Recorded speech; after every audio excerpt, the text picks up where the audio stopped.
Good morning, students. This morning I am going to take you a lesson on the heart of a tree. A very brief poem by the American poet Henry Culler Bunner. Alright? The heart of a tree. The heart of a tree. By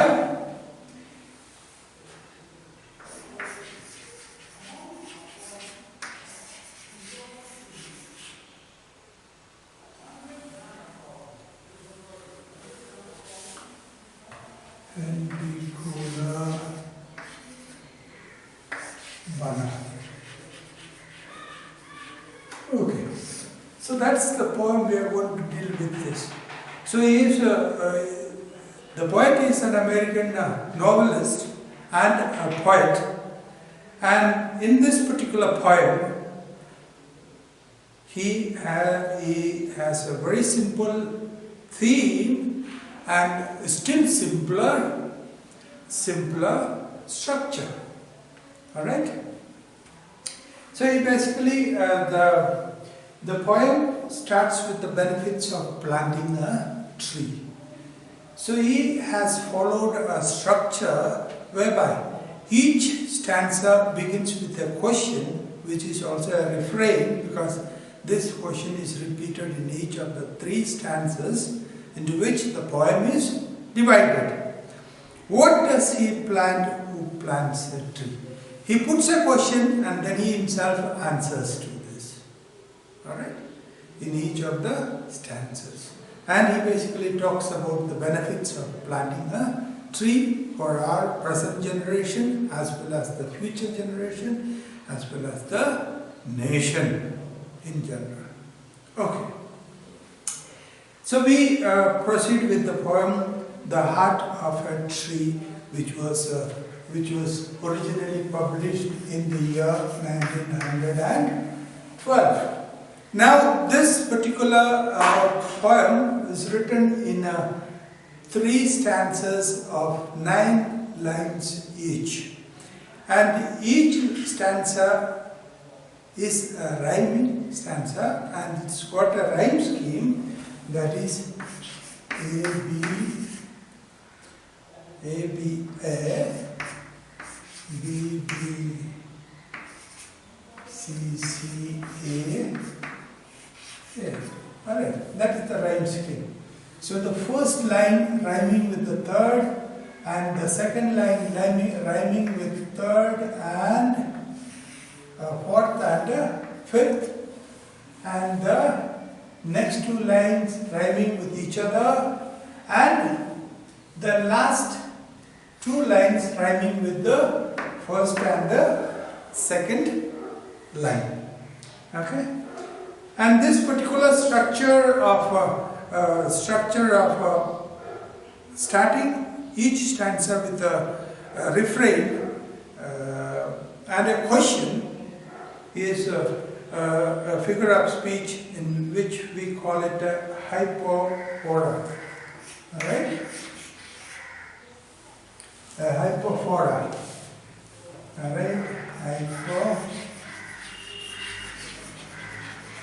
Alright?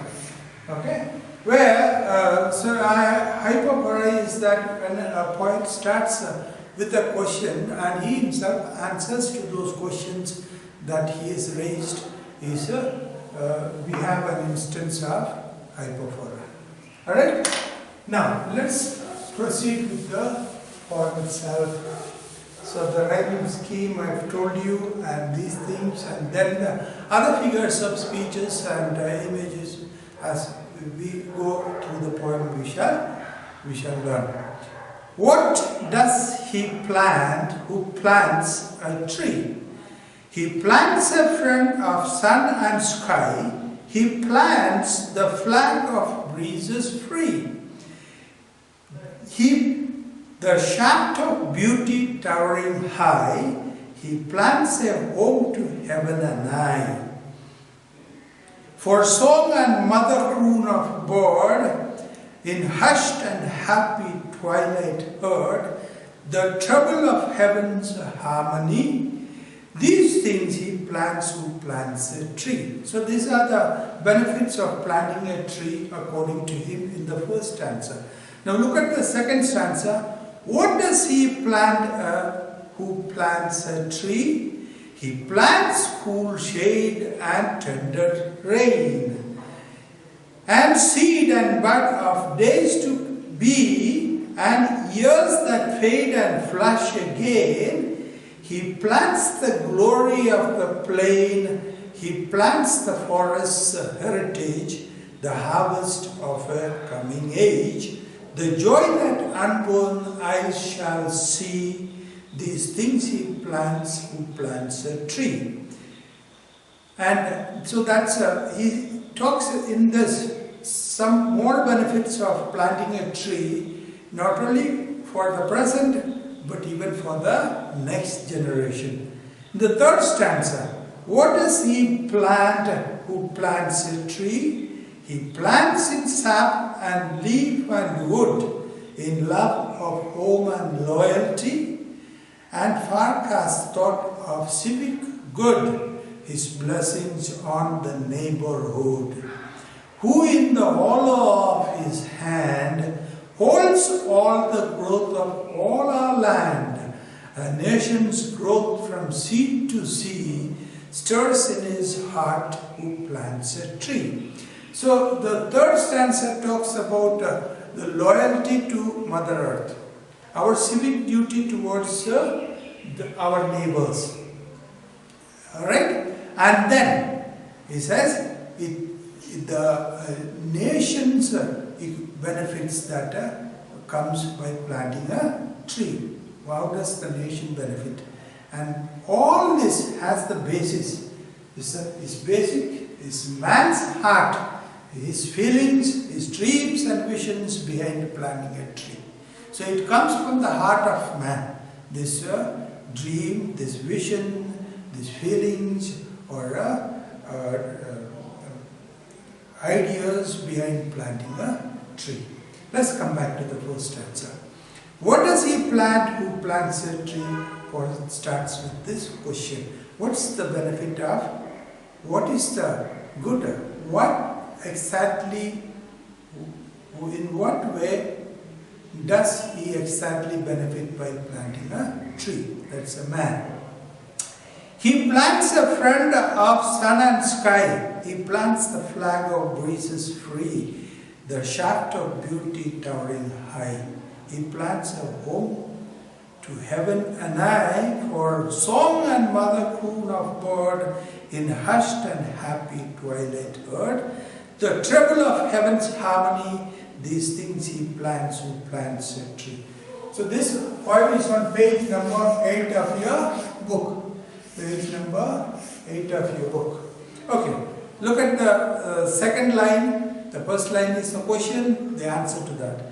He plants a friend of sun and sky. By planting a tree, man plants a friend to sun as well as to the sky. Why does he say so? Because the tree grows upwards and aim to reach the sky and the sun.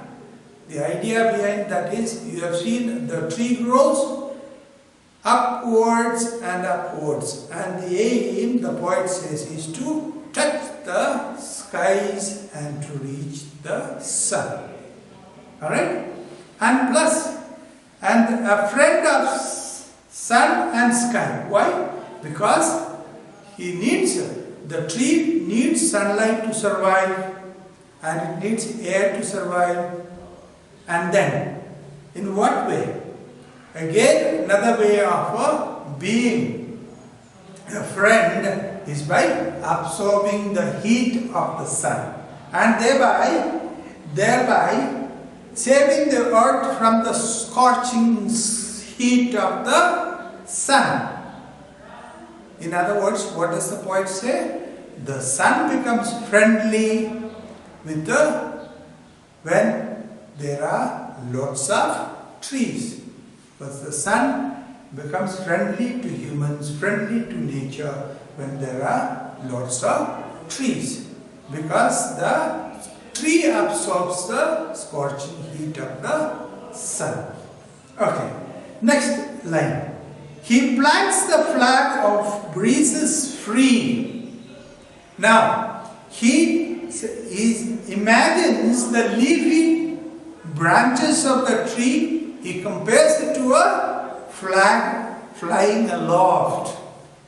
And he says, and what is the flagpole or the shaft that's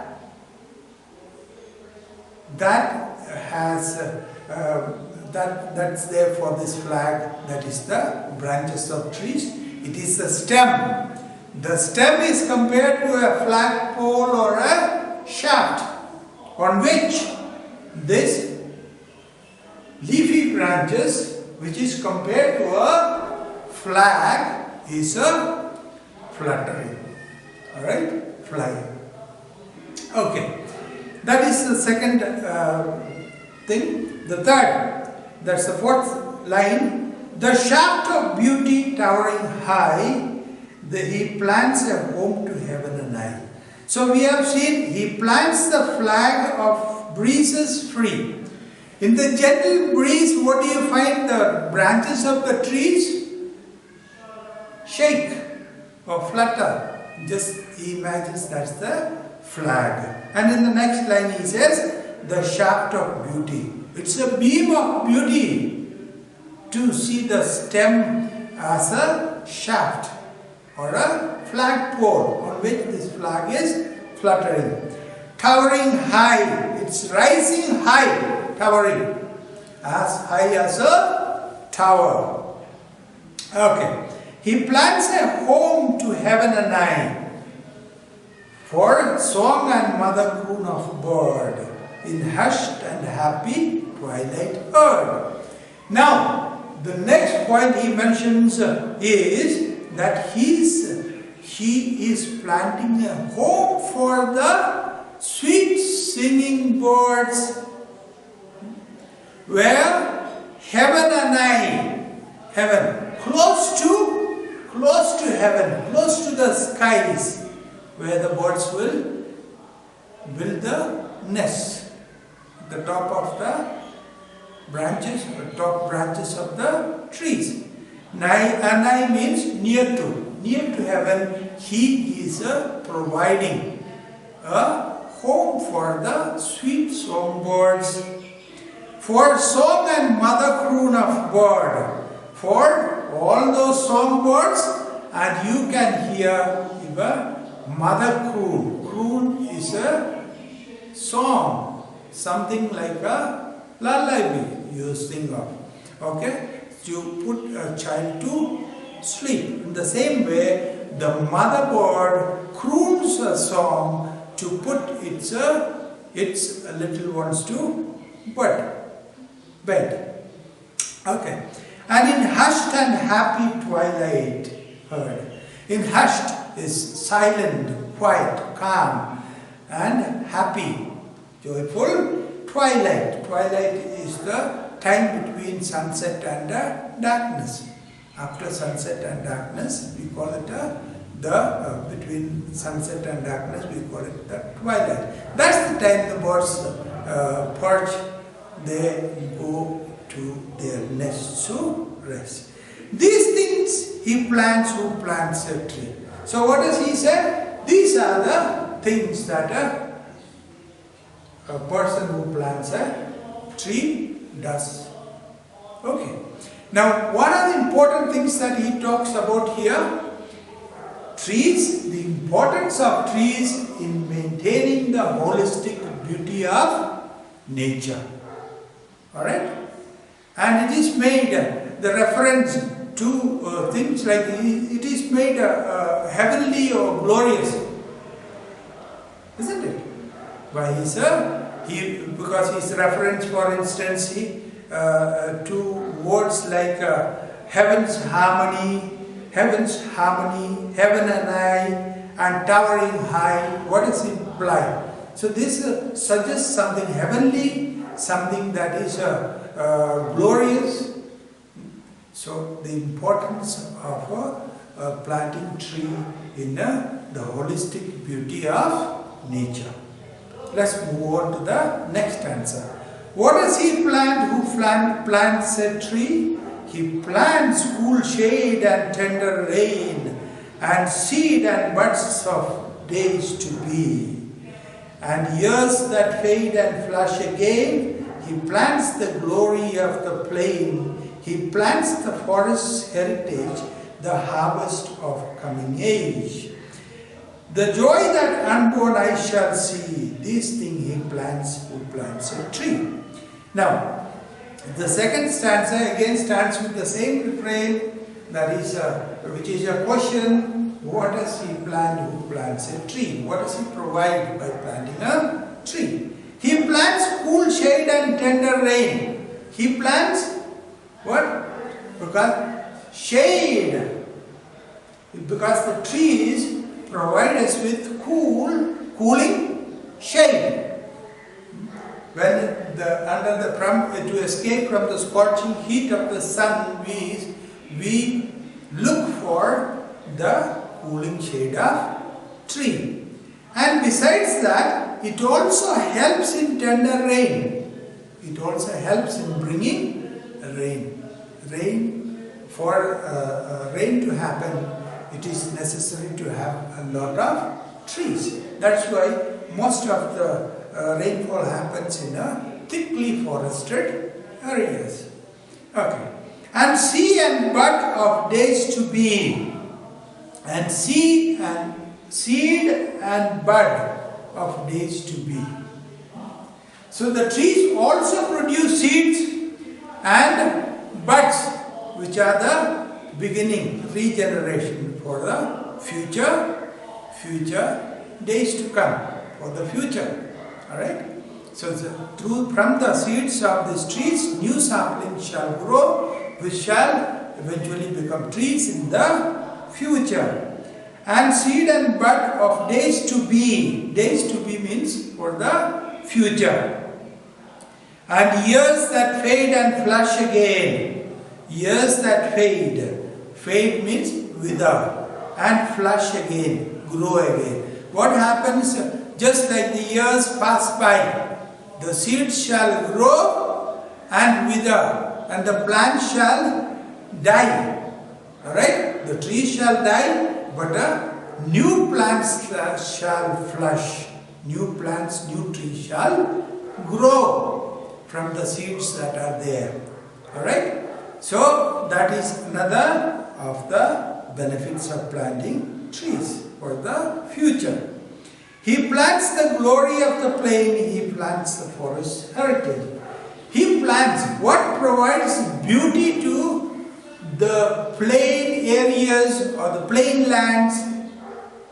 It is the trees that make these, the vegetation or the trees that make the plain area look beautiful. So that's what he says. He plants glory of the plain. He makes the trees make, it is the trees that make the plain areas look beautiful. Then the next one he says, he plants the forest's heritage. Heritage is a tradition or a custom or a practice that is a part of a particular culture, civilization. Now, what is this? The planting trees, the man will die. The one who was planted has passed away. He has died. Now, what happens? The next generation shall benefit from what this man has done. So the benefits of the planting trees shall pass on to the next generation. The harvest of a coming age. It is the harvest. Who will harvest or who will take the enjoy the fruits of this man's labor? It is the next generation. So it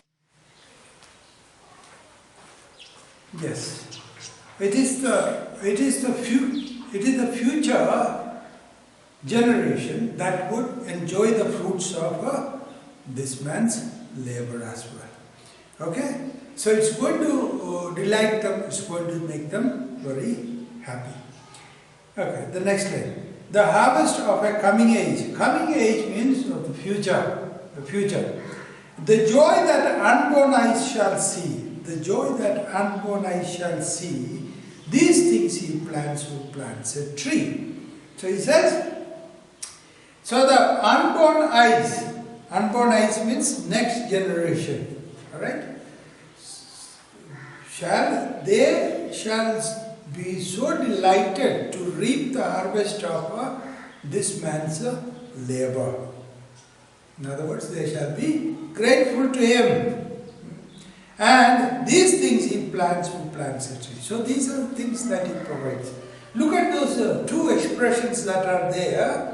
That is, days to be and unborn eyes. To be unborn eyes. Now, see, this is a particular figure of speech known as a circumlocution. Circumlocution.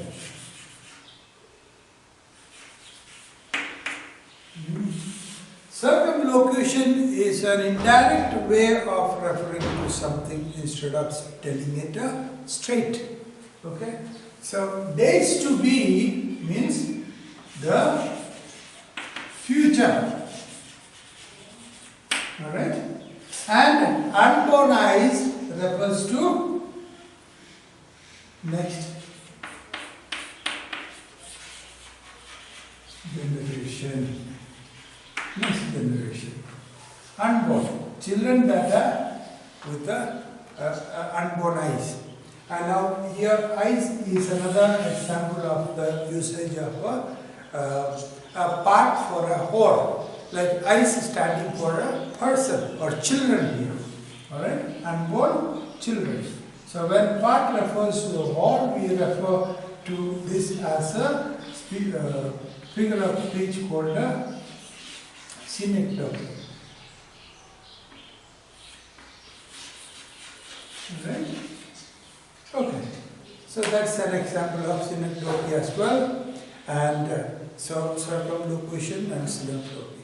Let's move to the next stanza. So in the third stanza, what is he is stressing on?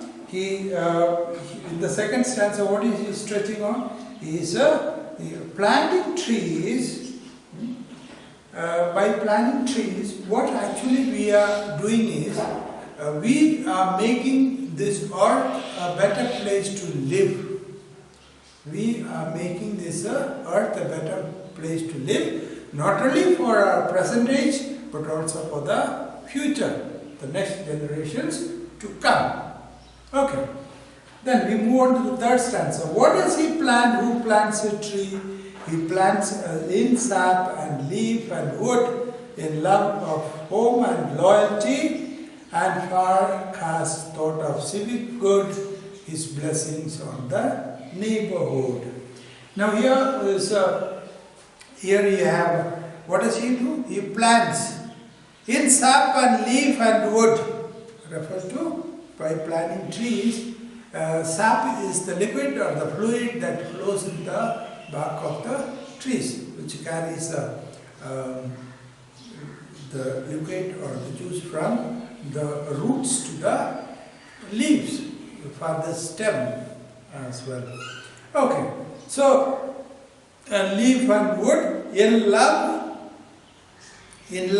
of home and loyalty. Why does he do this? Because he loves his home, which is his home, that is the earth. And then he is also loyal. Loyal means faithful. Faithful to whom? To earth, which is his home. Alright? So he is doing this, planting the trees, he is doing because he loves Mother Earth and he is loyal to Mother Earth. He wants the survival of Mother Earth. And that's why. And not only this, then it also, and forecast thought of civic good. Forecast means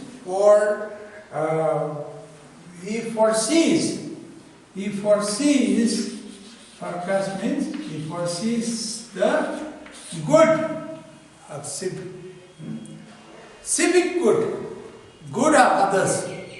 Alright, everybody has a civic duty towards one's neighbors, and he is fulfilling his duty towards his neighbors by planting trees. Who in the hollow of his hand, so he brings, by fulfilling his civic duty, he is bringing blessing to his neighborhood. How? Because these trees that he has planted is going to provide his neighbors with neighborhood with a shade, and it helps them in that way.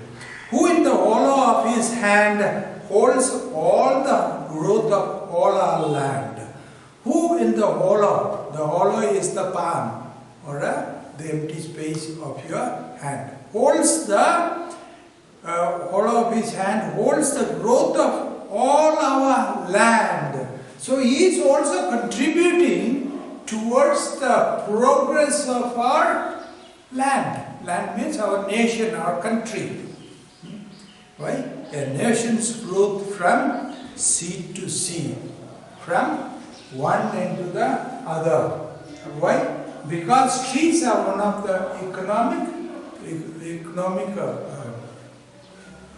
resources that we have, a great economic resource that we have.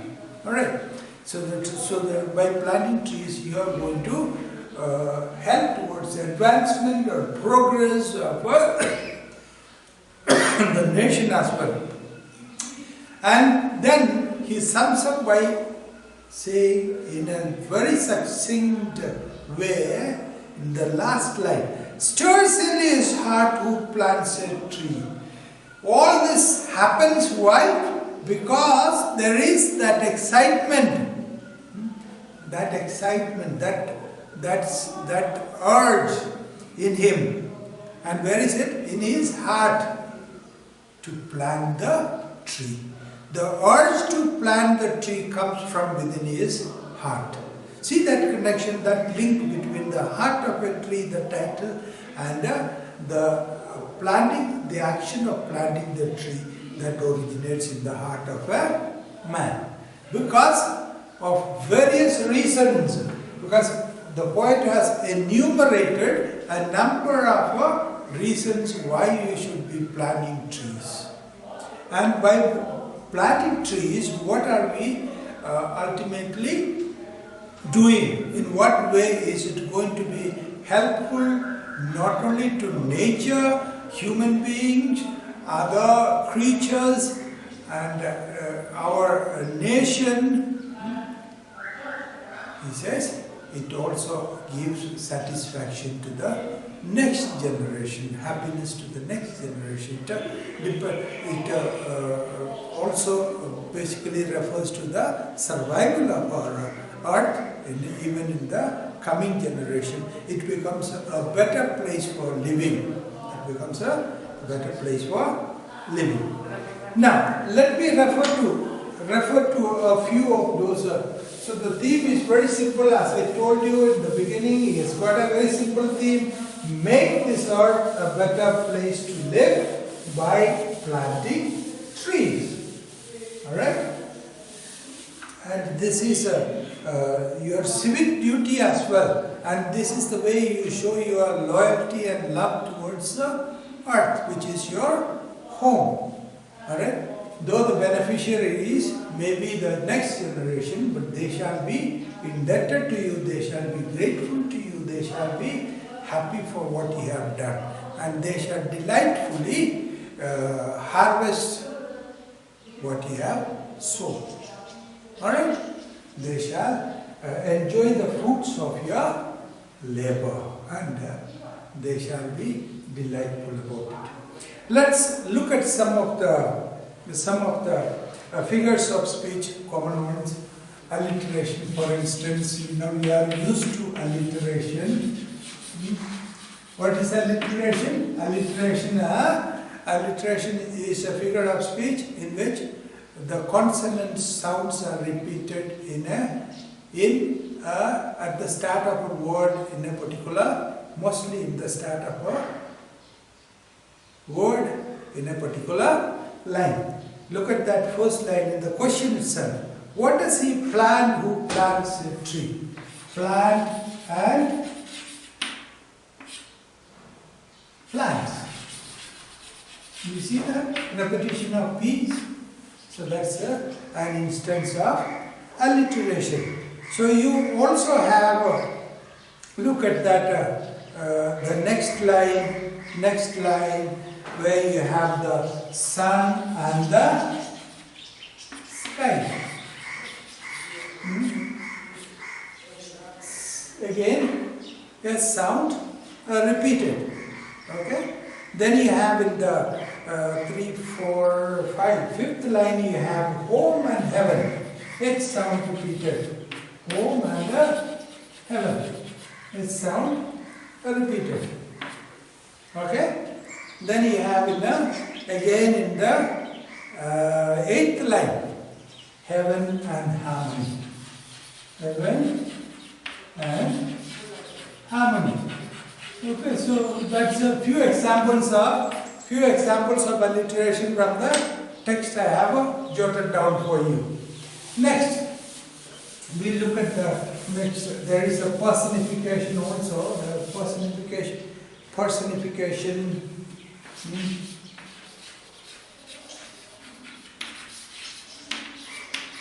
When you attribute the qualities of a personification occurs when you attribute the qualities of living thing to non-living things or ideas.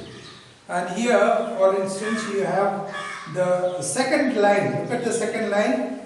The tree or a plant is compared to what? A friend of sun.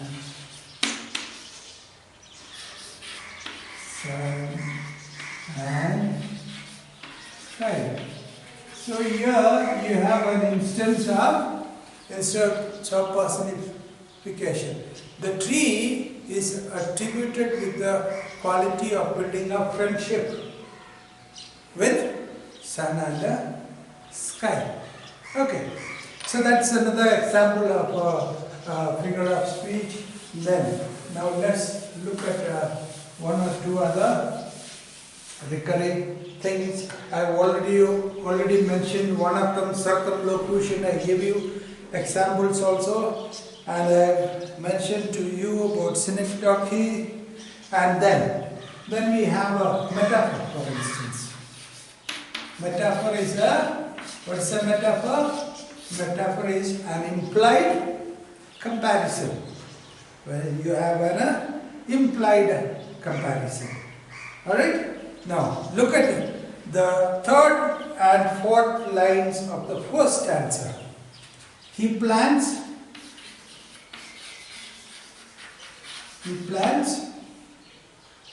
the flag of breezes free.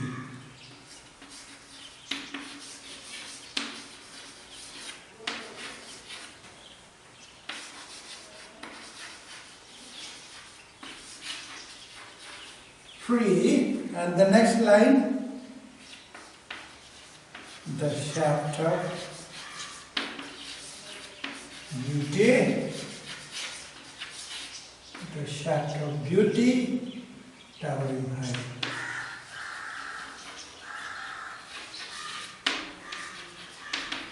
Alright? So what is the comparison implied? The flag of breezes free. And the shaft of beauty towering high. Now what is it? Now here you have the comparison. Here is the flag is the leaf-filled branches. Leaf-filled branches, branches fluttering in the breeze. Fluttering or shaking in the breeze is compared to what? A flag. Okay? And here you have the shaft. Is the stem of a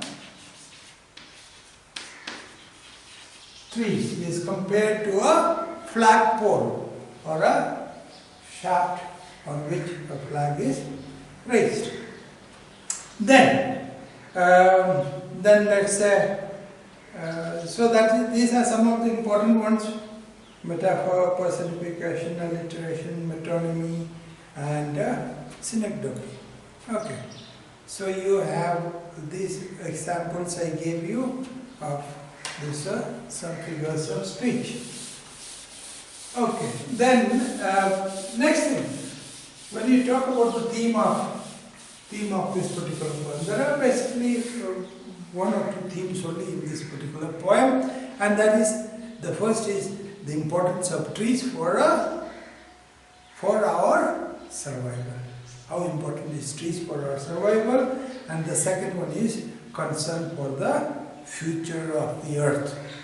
Okay, so the importance of trees for our survival and the concern for the future of the earth, because these are very topical issues that the entire world is worried about: how to preserve the ecosystem, how to make this world a better place to live, and besides getting the economic benefits out of it, like the wood is very beneficial. It is one of the great economic wealth of a nation, and we use it for various purposes and so on. So that is how to preserve this nature, how to preserve the balance in the ecological system. These are common concerns that need to be addressed, and that's what the poet is talking about. And he has used also the technique called enumeration, because he has basically enumerated how